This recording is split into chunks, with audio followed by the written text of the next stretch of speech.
সুপ্রিয় শ্রোতা বন্ধুরা, আপনারা যারা গল্প পছন্দ করেন, আজকের যে গল্পটি আমি শোনাব কবি এবং গল্পকার পলি শাহিনার ধূসর নির্জনতা থেকে বৃষ্টি জলে আগুন জলে শিরোনামের এই গল্পটি।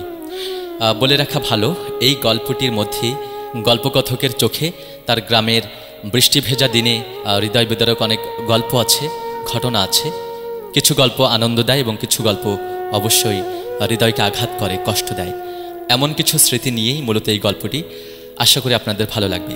চলুন তাহলে আমরা শুনি বৃষ্টি জলে আগুন জলে এই গল্পটি।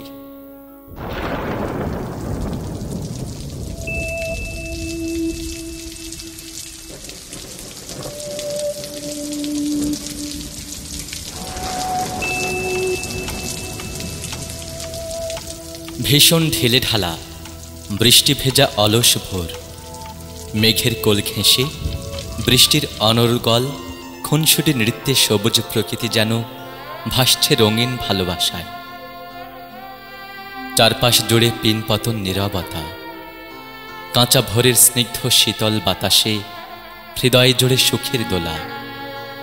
বিশেষ বিশেষ কিছু সময়ে, যেমন বৃষ্টি দিনে, চাঁদনি রাতে, ঘুঘু ডাকা একলা দিনে, স্মৃতির অরণ্যে গহীন আধার কেটে থই থই আলোর জোয়ার ওঠে। স্মৃতিরা মনের দেয়ালে পসরা সাজিয়ে বসে। স্মৃতির টুংটাং শব্দে কুসুমের আলস্য কেটে যায়, মন চনমনে হয়ে ওঠে। কুসুম জানালার পাশে গিয়ে দাঁড়ায়। জানালার পর্দা ভেদ করে বাইরের আলো এসে এলিয়ে পড়েছে মেহগনি রঙের কাঠের মেঝেতে। কি অনাবিল মিষ্টি দৃশ্য! বৃষ্টির ছন্দ পিয়ানোর সুর হয়ে কানে বাজছে। সুরের তালে গাছের সবুজ পাতারা আদরে আদরে দুলছে।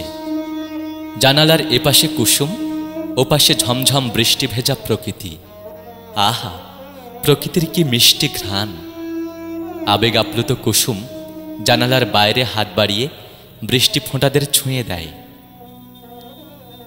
সঙ্গে সঙ্গে বৃষ্টি ফোঁটা কুসুমের কপালে অনন্ত ভেজা চুম্বন এঁকে দেয়।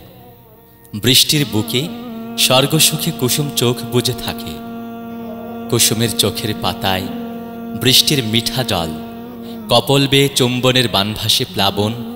মনের গহীনে আঙুলে আঙুল রেখে বৃষ্টির এক্কা দুক্কা নৃত্য। কুসুম নিংড়ে নিংড়ে বৃষ্টির দিনে ভালোবাসা উপভোগ করছে। এত সুন্দর একটি দিনের শুরুতে প্রাণ ভরে শ্বাস নিতে পারার জন্য কুসুম কৃতজ্ঞতা প্রকাশ করে সৃষ্টিকর্তার কাছে। জানালার সাথে সবসময় একটা নিবিড় সম্পর্ক অনুভব করে কুসুম। মানুষের ভেতর আর বাইরের গভীর সংযোগের সূত্রপাত শুরু হয় এই খোলা জানালার শিক ধরেই।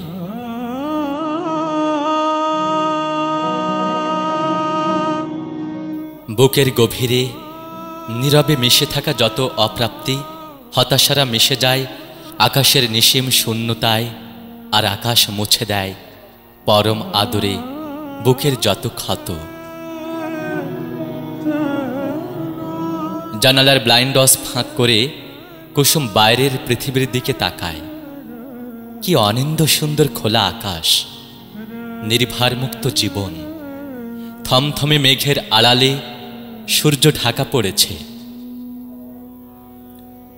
রাস্তায় দুপাশে মাথা উঁচিয়ে জ্বলে থাকা নিয়ন বাতিদের আলো নিভেনি তখনও। নিয়নের উজ্জ্বল আলো বৃষ্টি ফোঁটাদের আরো বেশি বর্ণময় করে তুলছে। বৃষ্টি ফোঁটাদের বর্ণিল রূপের ছটায় ভাসতে ভাসতে কুসুম নস্টালজিয়ায় ডুবে যেতে থাকে। সময়ের পাতা উল্টাতে উল্টাতে সে স্পষ্ট শুনতে পাচ্ছে গৃহশিক্ষকের হাত। স্যার ডাকছেন তাকে সহজ পাঠ শিক্ষার আসরে।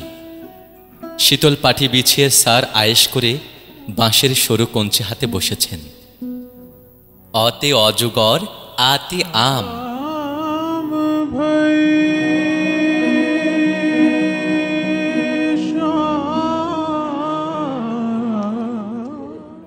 কুসুম বড় হয়ে পরে অনেক ভেবেছে কেন যে সহজ পাঠের প্রথম ছবিটা সাপের ছিল। শিক্ষকের পাশে বসে অতে অজগর পড়ার সময় কুসুমের বুক তীর তীর করে ভয়ে কাঁপত। ওর উচ্ছল মুখ ফ্যাকাশে হয়ে যেত অজগরের ছবি দেখে। কুসুম ছোটবেলা হতে খুবই ভীত প্রকৃতির ছিল। অজগরের ছবির দিকে তাকিয়ে ও চোখ বন্ধ করে প্রজাপতি আর ঘাস ফড়িংয়ের ছবি কল্পনা করত। ফলস্বরূপ অতে অজগর না বলে প্রজাপতি ফড়িং বলে নিয়মিত স্যারের মার খেত। স্যারের মার খাওয়ার পর ওর বুকে ভীষণ মেঘ জমত। মেঘ যখন অঝোর বৃষ্টি হয়ে ঝরত, তখন দূরের বৃষ্টি ভেজা মাঠের দক্ষিণ প্রান্ত হতে আশ্চর্য সুন্দর একতারার অদ্ভুত সুর ভেসে আসত। সুরের মূর্ছনায় কুসুম স্যারের হাতে সরু কঞ্চির মারের যন্ত্রণা ভুলে যেত। বর্ষাকালে কুসুম খোলা আকাশের নিচে ঘড়ি ওড়াত। ও প্রাণপণে চেষ্টা করত ওর ঘড়ি উড়তে উড়তে মেঘেদের শরীর ছুঁয়ে দিক। মেঘেদের শরীর ছুঁয়ে দেওয়ার জন্য কুসুম নেশাতুর হয়ে উঠত। ঘড়ি যখন জমিনে এসে মুখ থুবড়ে পড়ত, তখন কুসুম চোখ বন্ধ করে ঘড়ির শরীর হতে মেঘের গন্ধ নিত। কুসুমের বুকের ঝোঁপে তখন মেঘ ডেকে উঠত, সঙ্গে ঝমঝমে বৃষ্টি নামত। কুসুম সে বৃষ্টি জলে ঘাস ফড়িংয়ের মতো লাফাত আর প্রজাপতির মতো উড়ত। কুসুমের কানে হঠাৎ ভেসে আসে বাঁশঝাড় হতে পাখির ডানা ঝাপটানোর শব্দ। ও আরো মনোযোগ দিয়ে কান পাতল, ঠিক পথের পাঁচালের দুর্গার মতো। দুর্গা যেমন করে কান পেতে ট্রেনের শব্দ শুনেছিল, ঠিক তেমনি কুসুম কান পেতে পাখির ছানার চিৎকার শুনছিল।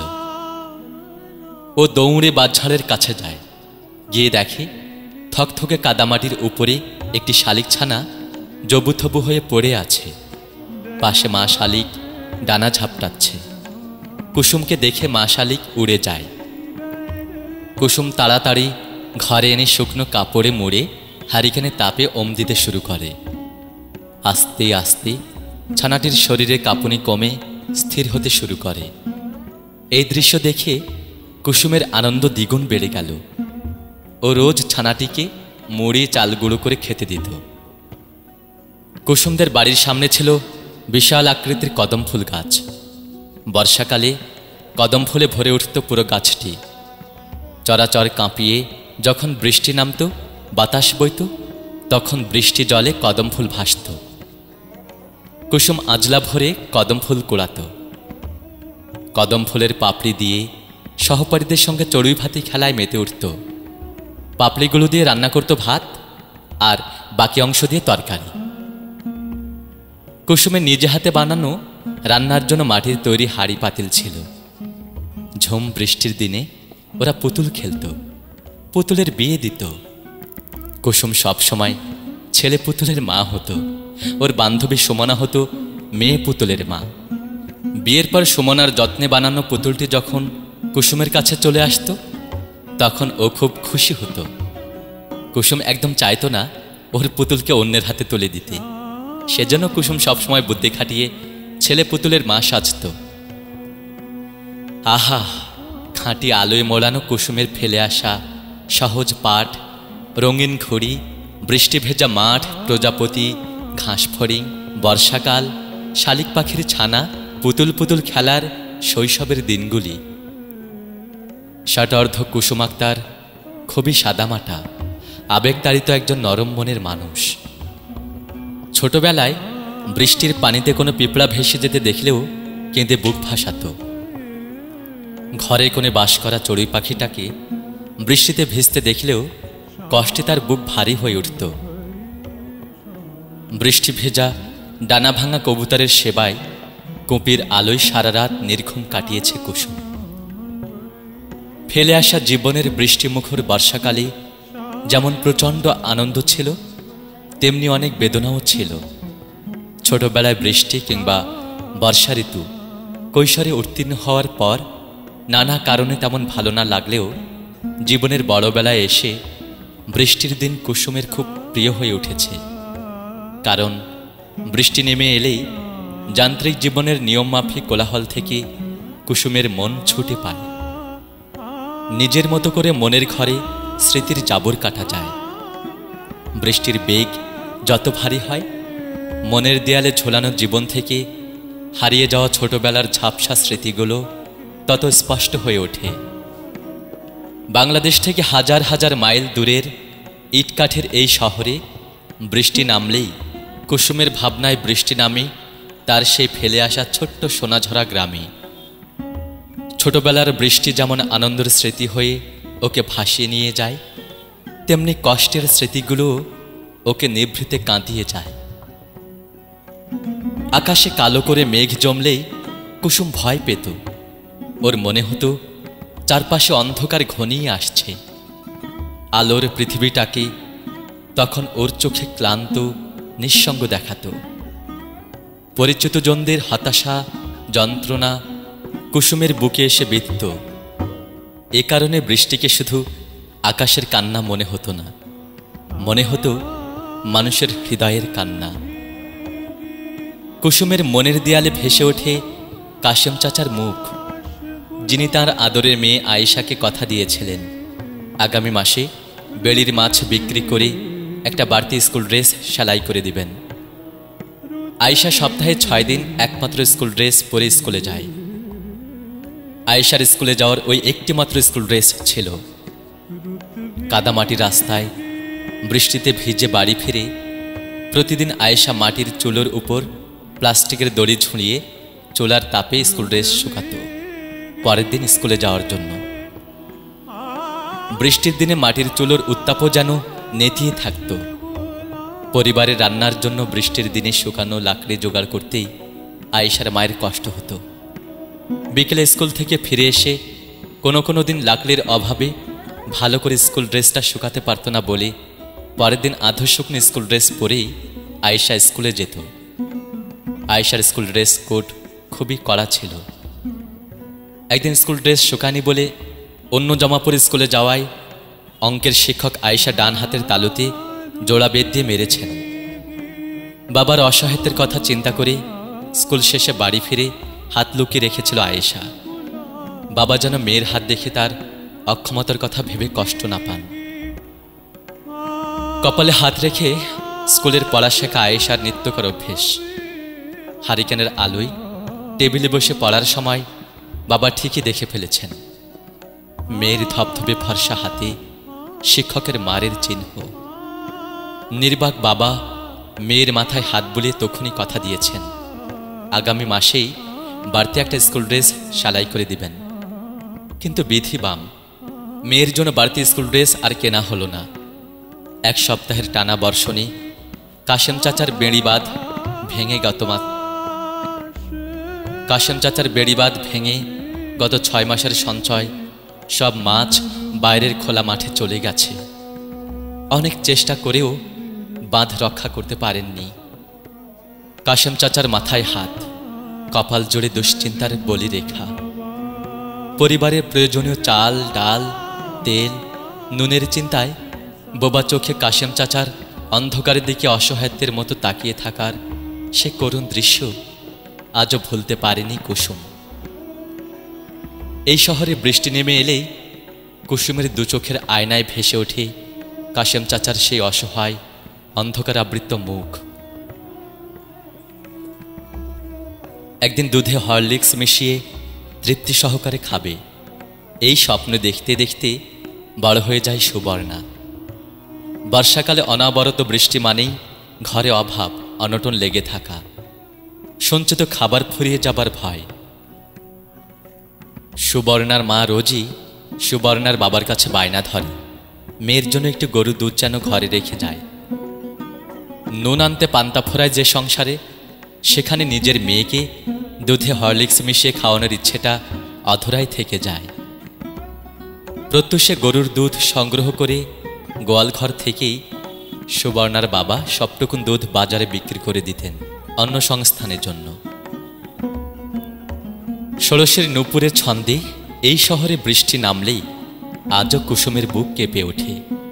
সন্তানকে একটু দুধ খাওয়াতে না পারার কষ্টে নীল হয়ে যাওয়া সুবর্ণার মায়ের কথা ভেবে। সভ্যতার চেয়ে ক্ষুধার বয়স বেশি। ক্ষুধার কষ্টের কাছে জগতের সব আনন্দ শিহরণ ফ্যাকাশে হয়ে যায়। তীব্র বৃষ্টি মানুষের অভাব ক্ষুধা নিবারণ করতে পারে না, বরং বাড়িয়ে দেয়। অলস মেঘলা দিনের বৃষ্টি ভেজা বিকেলে পাড়ার দোকান থেকে ভেসে আসা চা ডালপুরির সুঘ্রাণে বিমোহিত কিশোরী রিপা মায়ের কাছে বায়না ধরেছে 1 টাকার জন্য, সিংড়া কিনে খাবে। মা ধমক দিয়ে বলেছিল, প্যান পানেনে থামা, গোলার ধান প্রায় শেষ, ভাত কোথা থেকে খাবি সে চিন্তা কর, হাতে নকশি কাঁথাটা শেষ কর তাড়াতাড়ি, দোকানে বিক্রি করে ঘরের দরকার জিনিসপত্র কিনতে হবে। রিপা খালি গলায় খুব ভালো গান করত। বৃষ্টির দিনে পাশের ঘরে রিপার বান্ধবী ঝর্ণা যখন গানের ওস্তাদের কাছে বেসুরি গলায় সারেগামা শিখত, তখন রিপা নিজের ঘরে বারান্দায় বসে খালি গলায় আনমনে গান গাইত আর নকশি কাঁথার শীতল পাটি বনে যেত। রিপা ওর বাবা, ভাই, সহপাঠীদের সঙ্গে ফুটবল খেলতে পছন্দ করত, কিন্তু ঘরের কাজ শেষ করে খেলার সময় পেত না। টুপটাপ বৃষ্টির দিনে রিপার সমবয়সীরা যখন কাদামাটিতে লেপ্টে হাডুডু কানামাছি খেলত, তখন রিপা জানালার গ্রিল ধরে শূন্যে তাকিয়ে থাকত। দায়িত্বের কাদা জলে নিমজ্জিত রিপা যেন রাতারাতি তার সহপাঠীদের থেকে বয়সে অনেক বড় হয়ে গেছে। রিপা ছিল প্রচণ্ড মেধাবী, খুব কাছে থেকে কুসুম দেখেছে অভাব কিভাবে মানুষের জীবনের অসাধারণ জীবনী শক্তি কেড়ে নেয়, প্রতিবাদের গলা টিপে অকালে হত্যা করে। অভাব মানুষের জীবনের স্বাভাবিক গতিপথ পরিবর্তন করে দেয়। সৃজনশীল ব্যক্তিত্ব বিকাশে অভাব হিমালয়ের মতো অন্তরায় হয়ে দাঁড়ায়। অভাবের কারণে মানুষের চিন্তাশক্তি ঝিমিয়ে পড়ে। অভাব জীবনের সুবর্ণ সময়ের আনন্দগুলো কেড়ে নেয়। এক কথায় অভাব জীবনকে দিশেহারা করে দেয়। শহরে বৃষ্টিকে কুসুমের কাছে মাঝে মধ্যে কিছুটা কৃপণ এবং ছন্দহীন মনে হয়। ফেলে আসা শৈশবের বৃষ্টি ছন্দময়, অকৃপণ ছিল, হিসেব করে ঝরত না। অকৃপণভাবে রাত দিন আকাশ ভেঙে ঝুপঝাপ করে ঝরে যেত প্রকৃতির বুকে। মুষলধারে বৃষ্টি শেষে বাড়ির আঙিনায় জমে থাকা পানিতে রিপার বান্ধবীরা যখন রঙিন কাগজে নৌকা ভাসানোর আনন্দে মত্ত হতো, তখন রিপা ব্যস্ত সময় কাটাতো বৃষ্টি ভেজা হাঁস মুরগির বাচ্চাগুলোকে শুকনো খড়ের ওমে পরম আদরে ঘুম পাড়ানোর কাজে। পোষা কুকুরটা বৃষ্টি রাতে বাড়ি না ফিরলে রিপা তার অপেক্ষায় বসে থাকত। মানুষ অভ্যেসের দাস। ছোটবেলা থেকেই দায়িত্বের সাথে বসতি গড়ে তোলায় ঘরে বাইরে সর্বত্র খুব অল্প বয়সে রিপাকে দায়িত্বশীল হয়ে উঠতে দেখেছে কুসুম। কোনো আড্ডা গল্পে রিপাকে তেমন দেখাই যেত না। কঠিন বাস্তবতার সাথে বেড়ে ওঠা রিপাই ছিল কুসুমের গ্রামের বাস্তববাদী এক শান্ত কিশোরী। যান্ত্রিক এই ঝলমলে শহরে তাগড়া বেগে বৃষ্টি নেমে এলেই কুসুমের মনের আয়নায় ভেসে ওঠে রিপার পিপাসার্ত নীরব চোখ মুখ। মনে পড়ে, কুসুমের খুব করে মনে পড়ে রহিমা খালার মুখ।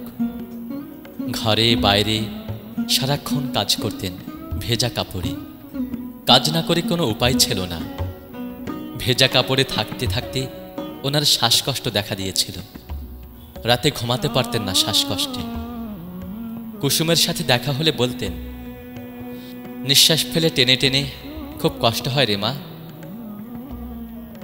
কাদা জলে হেঁটে সংসারে সব কাজ করতে করতে ওনার পায়ের আঙুলের মাঝখানে ঘা হয়ে যেত। চোখের পানি নাকের পানি একসাথে করে সন্তানদের জন্য রান্নাবান্না করতেন তিনি।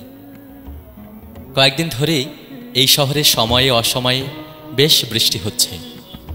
মেঘের চোখে যতটা জল, স্মৃতি হাতড়ানো নস্টালজিক কুসুম আক্তারের চোখে আজ ফেলে আসা স্বজন পরিচিতির কথা মনে পড়ে যেন তারও বেশি জল জমেছে। জানালার পাশে দীর্ঘক্ষণ দাঁড়িয়ে থাকা কুসুম বাইরের বৃষ্টি ফোঁটার মতো তার চোখ থেকে ঝরে পড়া স্মৃতির আঘাতে ঝাপসা হয়ে আসা চশমার কাচ মুছে দূরের আকাশের দিকে তাকিয়ে থাকে।